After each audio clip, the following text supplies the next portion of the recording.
Grammy Parker Daphin Kumar, Remy Amor in the David and the Borepatia Power with the Ignium and Pekimor Pavnik. The people of the kingdom rarely saw their prince. His figure was known more through whispers than through truth, more through fear than through familiarity. He appeared only when duty demanded it, royal councils, public ceremonies, or rare parades. Even then, he kept his head low, his face partly hidden beneath the shadow of a dark hood or the cover of a steel mask. But those who had glimpsed him carried the stories, and those stories grew heavier with each telling. They spoke of the scars that cut across his face, deep grooves etched like jagged rivers. His once proud features, the face that had once stirred loyalty and admiration, were now marred by the cruelty of battle.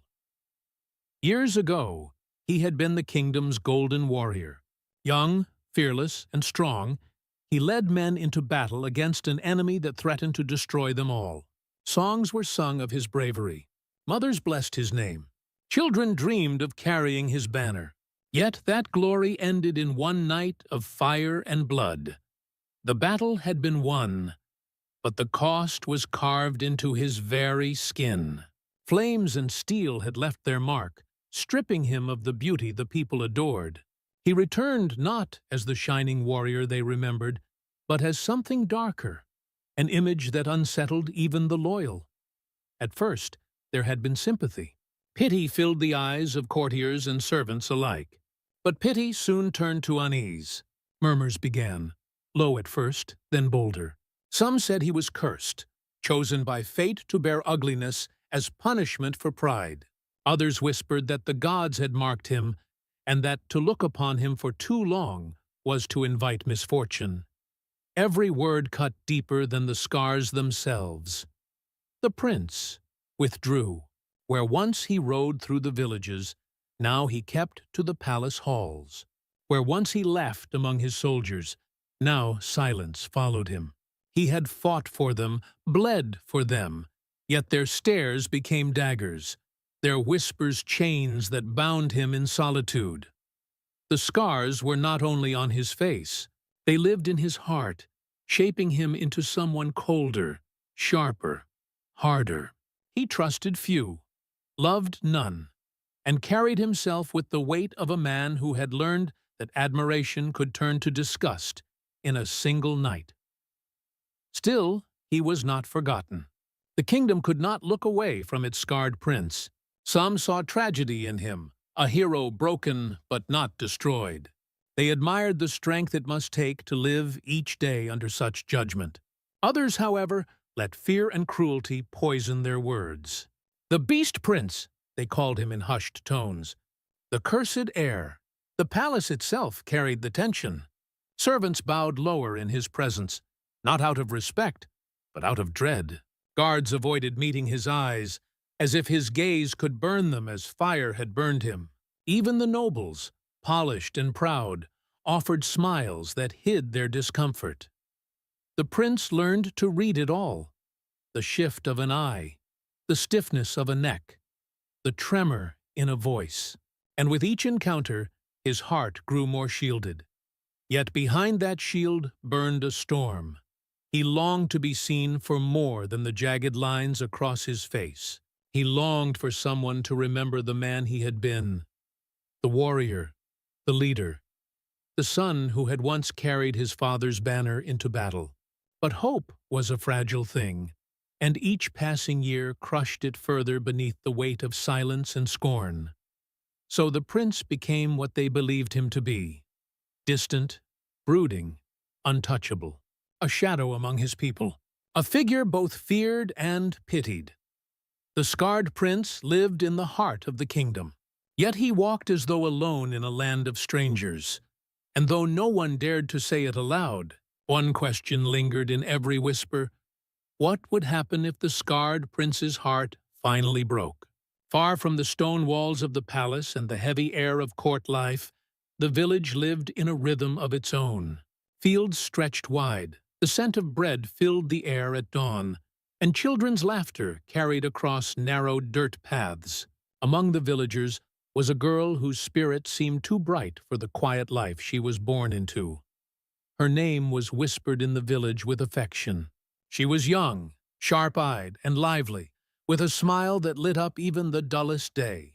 Where others walked with bowed heads, weighed down by the labor of survival, she carried herself with a carefree bounce, as though the world were hers to play with.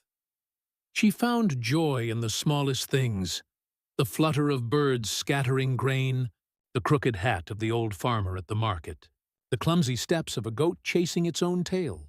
She laughed easily, loudly, and often. Her laughter was not cruel by intent. It was the laughter of someone untouched by the deeper struggles of life, someone who thought pain was far away, hidden behind the walls of kings and nobles.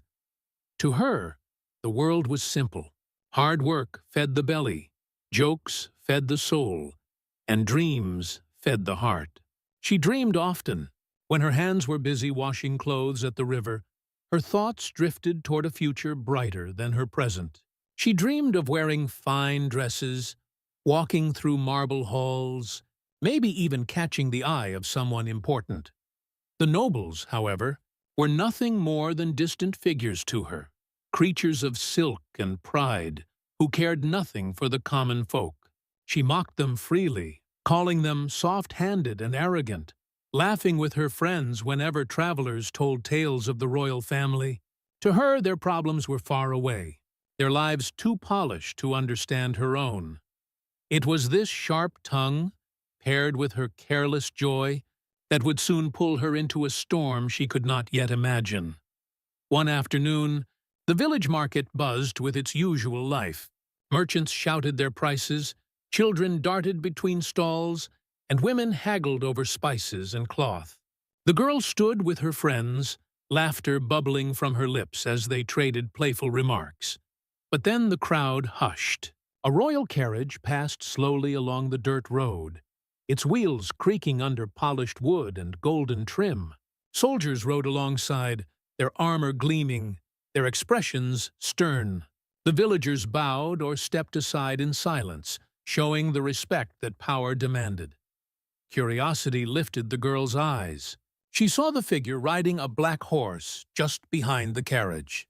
A tall man, cloaked in dark fabric, his hood casting shadows across his face. Yet not all was hidden. The sunlight caught the lines on his skin, the scars that tore across his features, raw reminders of battles past. Whispers rose around her. The scarred prince. Her friends leaned close, wide-eyed, but the girl, bold as ever, could not resist. She stifled a laugh, then failed, letting it spill into the quiet air. "Is this the face of a prince?" She whispered too loudly, mocking his scars as though they were a costume. Her friends snickered, but it was her voice, bright, clear, and careless, that carried across the silence.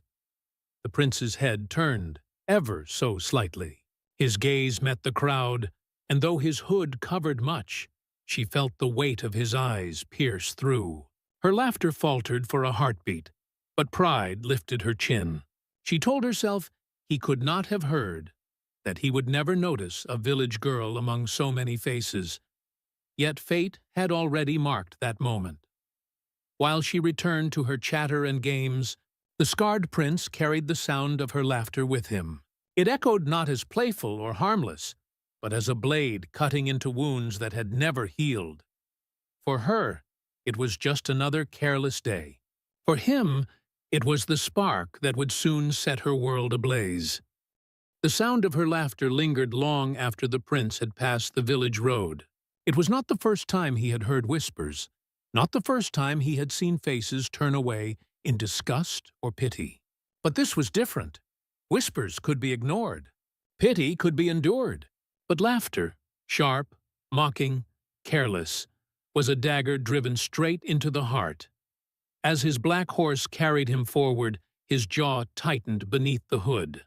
Every muscle in his body burned with a fury he tried to control. He had faced blades, fire, and death without flinching, yet the sound of one girl's laugh rattled him in ways no battlefield ever had. Behind him, his guards rode in silence, But they had heard it too. Their eyes shifted uneasily, waiting for his command. The prince raised a gloved hand. The caravan slowed. Villagers froze, their breaths caught in their throats. The prince turned his horse slightly, his hood slipping just enough for the scars to show in full daylight. Gasps rippled through the crowd. Mothers pulled their children closer. Men lowered their heads. His voice cut through the air. Low, steady, but charged with a weight that made even the soldiers stiffen. Who laughed? The crowd was silent. Fear thickened the air like smoke. The girl felt her heart pound, her earlier boldness shrinking to a nervous flutter. Her friends stared at the ground, their faces pale. No one spoke. The prince's gaze swept across them, cold and merciless. His eyes, dark as midnight storms, searched every face. Though no one pointed, though no one confessed, he already knew. He had heard the tone, the pitch, the confidence of youth. It was her. For a moment, his stare rested on her. She froze under its weight, her throat dry, her smile gone. 1,000 excuses leapt to her tongue, but none dared leave her lips. Then, with a sharp tug on the reins, the prince turned his horse. "Leave them," he muttered to his captain. The guards exchanged glances. They expected punishment, an example made. But the prince rode on, silent, the caravan moving once more. The villagers released shaky breaths, believing the storm had passed. But inside him, the storm had only begun. As the palace gates came into view, fury churned in his chest like a restless beast. Her laughter replayed in his mind again and again, each echo twisting his scars into flames of shame. It reminded him of every cruel whisper in the court, every noble who looked away, every servant who bowed too quickly to hide their eyes. But worse than all of them was this village girl, a stranger, a nobody, daring to laugh at the pain he carried like a crown of thorns. He wanted to crush the sound of her laughter. Not with the sword, not with death. No, those were too easy. She would not walk away with just fear. She would learn what his scars truly meant.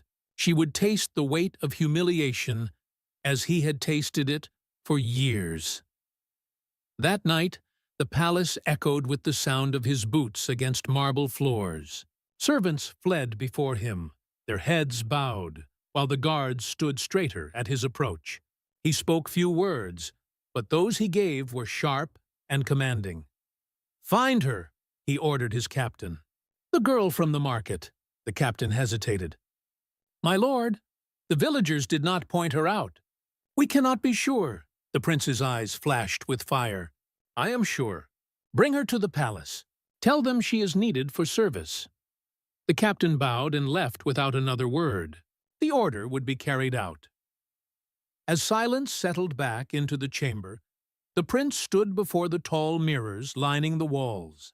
He pulled back his hood, staring at the reflection of his scarred face.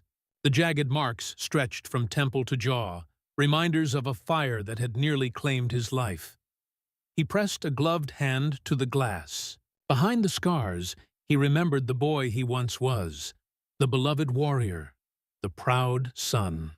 That boy was dead. What remained was a man who had been mocked by a village girl's careless laugh. His lips curled into something between a sneer and a promise. "You will learn," he whispered to the empty hall. "You will learn what scars are made of." Far away, the girl still laughed with her friends, thinking the day had passed without consequence. She had no idea that her world was already unraveling, thread by thread, pulled tight by the hand of the scarred prince who would not forget. The storm was coming. The summons came sooner than the girl ever imagined. At dawn, when the mist still clung to the village roofs, armored guards appeared at her door. Their voices carried no warmth, only command. "By order of the prince, you are to serve in the royal palace." Her heart dropped. Her mother protested. Her father begged to know the reason, but the guards gave none. Service to the palace was a duty no family could refuse. The girl's laughter from the market now seemed like a ghost haunting her, though she dared not admit the truth aloud. By midday, she stood before the towering gates of the palace. The walls stretched high, their stones cold and unyielding, casting shadows that seemed to swallow the sun. She had dreamed once of seeing this place, of walking through its golden halls as a guest of honor. Yet now her legs shook, her breath quickened, and her dreams felt like cruel jokes. Inside, the palace was grand, but merciless. Marble floors gleamed so bright she could see her trembling reflection. Pillars rose like giants, and chandeliers glowed with a light that made every flaw impossible to hide. Servants hurried past, eyes lowered, their silence as heavy as chains. The girl was led through hall after hall until finally she stood in a chamber vast and empty. At the far end, seated in a chair carved of ebony and gold, was the prince. He did not wear his hood this time. The scars across his face caught the light, each line telling of fire and battle. They twisted his once handsome features into something both fearsome and tragic. His eyes, dark and sharp, fixed on her without blinking. She wanted to look away, but fear rooted her to the spot. The laughter she had once tossed so carelessly now felt like a sin carved into her soul. The prince spoke, his voice cold, steady, but cutting. "You will serve here. No explanation. No acknowledgement of why she had been chosen. Only command." From that day forward, her life became a trial. She was assigned the lowest tasks, scrubbing marble floors until her knees ached, carrying buckets of water too heavy for her thin arms, polishing the prince's armor until her hands were raw, and always he was there, watching, waiting. When she faltered, his voice reminded her, "Do it again. Faster. Better." The words were simple, but they carried the weight of judgment. He never raised his hand, never shouted, but his presence alone was punishment enough. His silence pressed on her like iron, making every mistake feel like betrayal.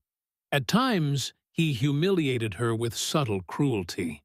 During a feast, he had her serve wine to nobles who whispered behind their jeweled hands, asking why a village girl was among them.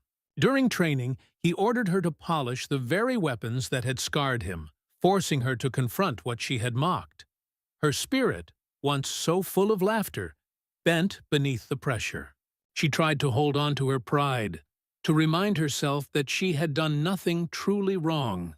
But at night, when she lay in the cold servants' quarters, guilt crept in. The memory of his eyes, filled with silent fury, refused to leave her.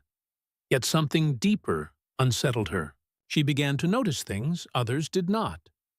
The prince walked the halls late at night, his steps restless. Once she glimpsed him in the courtyard, staring into the flames of a torch, his hand pressed against his scars as though the fire still burned. Another time, she heard him cry out in his sleep, a raw, broken sound quickly silenced when he realized someone had heard. He was not only cruel, he was wounded, and though fear still gripped her, a sliver of pity began to form. But pity could not erase the dread. Every day in the palace felt like a test she did not understand. Would he ever forgive her?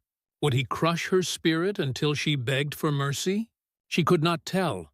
The palace, with all its golden beauty, had become a prison, and the prince, with all his scars, was both her captor and her judge. Her laughter was gone now, replaced by silence, fear, and a question that haunted her with every breath. What did he truly want from her? Days turned into weeks. The palace routine weighed on the village girl like a stone. Endless chores, endless commands, endless silence from the prince. Yet, beneath the weight of humiliation, something else began to stir. It started with small glimpses. One evening, She was summoned to the prince's private library, its shelves heavy with books that smelled of dust and time. She expected orders, perhaps another cruel test. Instead, she found him seated alone, his hood cast aside, his scarred face bent over a faded manuscript. His lips moved silently as though he was reading a prayer. When he noticed her, he shut the book with a snap. His eyes narrowed, and his voice returned to its usual cold edge. "Bring the lamp closer." But in that fleeting moment, she had seen something she had never associated with him: loneliness. Another night, carrying water to the training grounds, she stumbled upon him practicing with his sword. His movements were swift, precise, yet every strike seemed driven by rage rather than discipline. When the blade slipped, nicking his scarred hand, he froze. For a breath, he looked less like a prince and more like a man drowning in his own memories. She wanted to speak, to ask if he was hurt, but fear sealed her lips. Still, she watched, and in watching, she began to understand. The scars on his face were not just marks of battle. They were chains, binding him to a past no one dared speak of. Servants whispered of the fire that had devoured the palace years ago, of the treachery that had nearly taken the prince's life. They said he had been handsome once, adored by all, but the flames had stolen his beauty, and with it, the kingdom's adoration. Now, every glance he received was tainted with pity or fear. Every smile turned to whispers when he passed. Even the nobles who bowed to him did so with masks that could not hide their unease. And she, careless, thoughtless, had laughed. The weight of her cruelty grew heavier with each passing day. She remembered that moment in the market vividly. The sunlight, the crowd, his hood slipping, her laughter ringing out. It had been nothing to her then, an impulse, a slip of childish thoughtlessness. But to him, it had been salt in an unhealed wound. One evening, as she scrubbed the marble floor of the grand hall, she heard footsteps approach. She tensed, bracing for orders. Instead, the prince stopped beside her. "Why do you look away?" His voice was low, dangerous. She froze. I do not wish to offend you, my lord." Silence stretched between them, heavy and sharp. Then, with a bitter laugh that held no joy, he said, "You think the offense lies in seeing. It lies in remembering." He walked away before she could reply, leaving her heart pounding. That night, lying awake in the servants' quarters, she could not forget his words. It lies in remembering. He was not merely punishing her.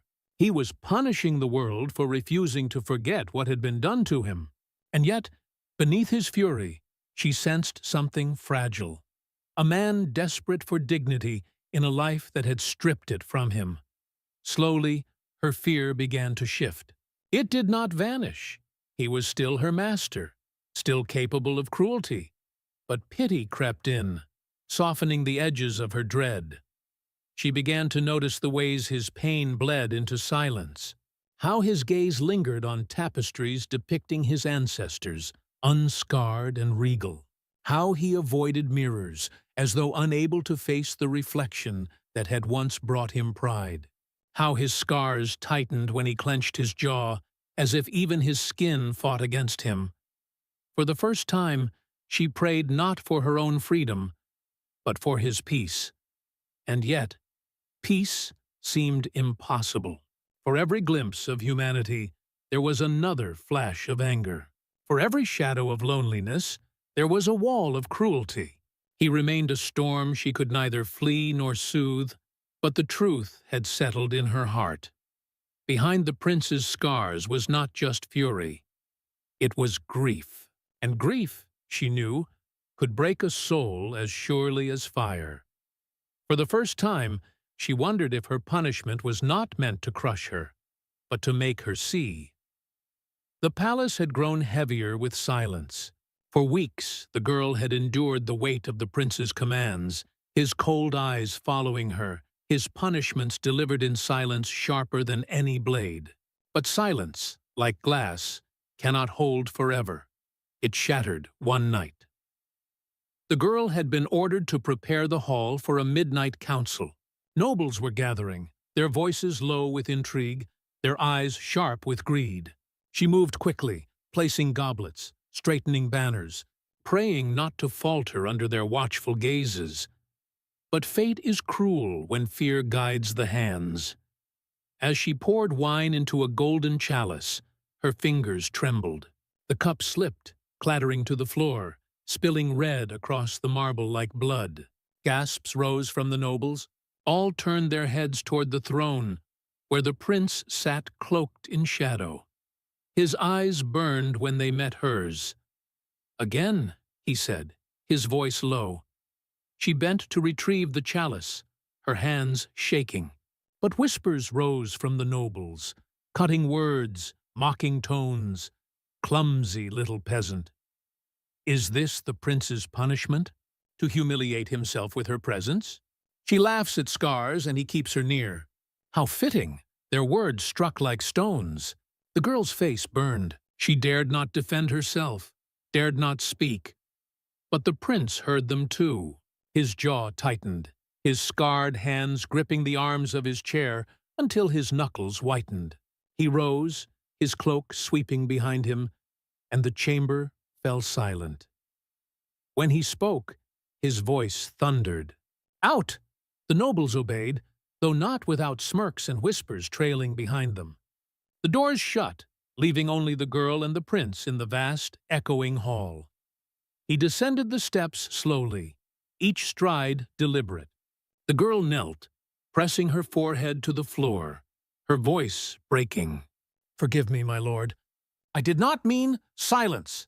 The word cracked like a whip. He stood before her, towering, his scars carved deep in the flickering light. His fury was not just for the spilled wine, nor for her clumsy hands.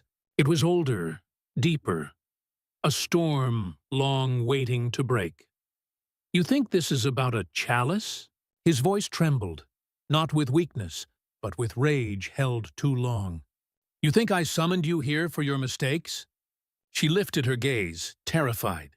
His eyes were wild, blazing with pain that no crown could disguise. "You laughed at me." His words were jagged, each one a blade. "In front of them all, you laughed." Tears burned her eyes. "I was foolish. I did not understand." "Understand!" He leaned closer, his voice dropping to a growl. "You think I do not know what they say? That I am no prince? Only a monster wearing a crown of pity? That every scar is proof I am cursed? And then you—" His voice cracked, sharp with anguish. "You gave them laughter. You gave them their knife." The girl's chest ached. Guilt drowned her like a tide. She saw, at last, the depth of the wound her thoughtless act had carved. "I was cruel," she whispered, her voice breaking. "I was blind, and I wounded you without care. But I see you now. I see the man beyond the scars." Her words should have soothed, but they struck him harder. He staggered back as though burned, his fists trembling. "You see nothing!" he roared. His voice echoed through the hole, his pain spilling out at last. "You see what the fire left me. You see what I lost. They all see. But none of you can bear to look long enough to know me." His fury broke him then. He struck the marble pillar beside him with his fist, the crack of stone filling the silence. His blood smeared against the white red as the spilled wine. The girl flinched, but she did not run. Something within her, fear, pity, courage, she could not name it, held her ground. For the first time she raised her voice.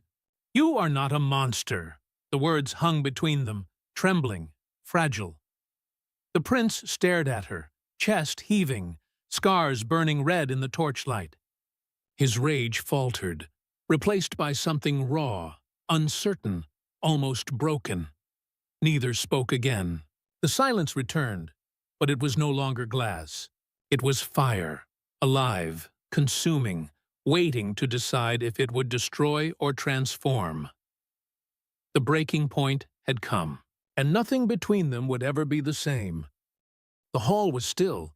The air carried the echo of his fury, but beneath it, another sound rose, the unsteady rhythm of her breaths, trembling, yet unbroken. The girl remained kneeling, her hands pressed to the cold marble, her tears staining the floor. She did not dare move. For the first time, her fear was not of punishment, but of the truth she had awakened in him. The prince stood above her, his chest heaving, his scars burning in the firelight. He had expected her to cower, to run, to hate him as the others did. But she stayed. Even in his fury, she stayed. At last, she spoke. Her voice was fragile, but her words carried weight. My laughter was cruel. I mocked what I did not understand. I looked at you as they do, without seeing you. For that, I am sorry. Her apology was not shouted, nor wrapped in excuses. It was bare, trembling, human. The prince's hand, still smeared with blood from striking the pillar, fell to his side. His fury wavered, cracked by the unexpected strength of her humility. He stepped closer, his shadow falling over her. "Do you know what it is you mocked?" he asked, his voice quieter now, but heavy with pain. She raised her eyes. "Scars," she whispered. "But not just scars. Battles I never fought. Sacrifices I never made. Wounds I never carried. I mocked what I could not comprehend." For a long moment, he only looked at her, searching her face as though weighing her soul. Then, slowly, he unfastened the clasp of his cloak and let it fall. The torchlight revealed him fully, scars carving his arms, his chest, his face, each mark a brutal testimony. They were not the scars of vanity nor weakness, but of survival bought at a terrible price. The girl gasped softly, not in disgust but in grief. Every line across his skin told a story of pain borne alone. "These scars," he said, his voice low, "are the reason your village still stands. The fire, the steel, the night I bled so that others would live. This is what you mocked when you laughed. Do you see now why your laughter cut deeper than any blade?" Her tears fell freely. She bowed her head to the floor. "Forgive me," she whispered, her voice breaking. "Not because I fear you, but because I wronged you. I thoughtlessly added weight to the burdens you already carry. If I could take back that laughter, I would. But I cannot. So I beg only for a chance to prove I am more than my cruelty." The silence that followed was heavy, but not sharp. The storm had passed, leaving only the rawness of truth. The prince's eyes softened, barely, but enough. His rage ebbed, replaced by something he had not allowed himself in years: recognition of another's sincerity. "You beg for forgiveness," he murmured. "Do you know what you ask? Forgiveness is no gift. It is a burden shared. It binds two souls, not in hatred but in understanding." She nodded, her forehead still pressed to the marble. "Then bind me. I will carry even a fragment of your burden, if it will ease your heart." For the first time, his lips curved, not into a smile, but into something weary, almost human. He extended his scarred hand. The gesture was small, yet it carried the weight of mercy long withheld. "Rise," he said, her breath caught. She lifted her head, uncertain, but placed her trembling hand into his. His grip was firm, warm, scarred, and forgiving. He pulled her gently to her feet. For a moment, their eyes met, and in that silent exchange lay the fragile beginning of something new. It was not friendship. It was not love. It was the birth of respect. Tentative, delicate, but real. The girl bowed her head. "Thank you, my lord." The prince released her hand. His voice, though steady, carried a hint of weariness. "Thank me not for mercy. Thank me for restraint. Forgiveness is harder than vengeance, but it is the stronger path." She understood, and for the first time she did not see a cursed prince, nor a monster of whispers. She saw a man, broken, scarred, but still standing. The hall was silent once more. But this silence was different. It was not heavy glass waiting to shatter, nor fire waiting to consume. It was the silence of fragile peace. And though both knew the road ahead would not be easy, the first step had been taken. The days that followed moved with a quietness neither the prince nor the girl had known before. The palace, once filled with unspoken hostility, now carried a different air, still heavy, but no longer suffocating. Something fragile had shifted. The girl continued her duties, but there was no longer cruelty in his commands. The prince still watched her with sharp eyes, yet behind them lingered something new. Acknowledgement, perhaps even a faint respect. She did not laugh as carelessly as before, and when she did smile it was touched with gentleness, not mockery. At times she caught him studying her, as if trying to understand how her simple words had broken through walls built from years of pain. And though he never spoke of it, she could feel the change. The burden on his shoulders, though not gone, seemed lighter. When her service at the palace ended, the summons to return home came quietly. She bowed before the prince, uncertain if her departure pleased or saddened him. Her voice trembled as she spoke. "My lord, I came here in chains of guilt, and I leave with a heart that has learned. I mocked what I did not understand. But because of you, I will never again take lightly the weight another carries." The prince studied her in silence, his expression unreadable. Then, at last, he inclined his head. "You leave wiser than you came. Let that be enough." No more words were spoken. Yet when she turned to go, she felt the weight of his gaze following her until the great doors closed behind her. The village welcomed her return with curiosity. Some whispered she had been punished, others that she had been broken by the prince's wrath. But when they looked at her, they saw something they had not expected.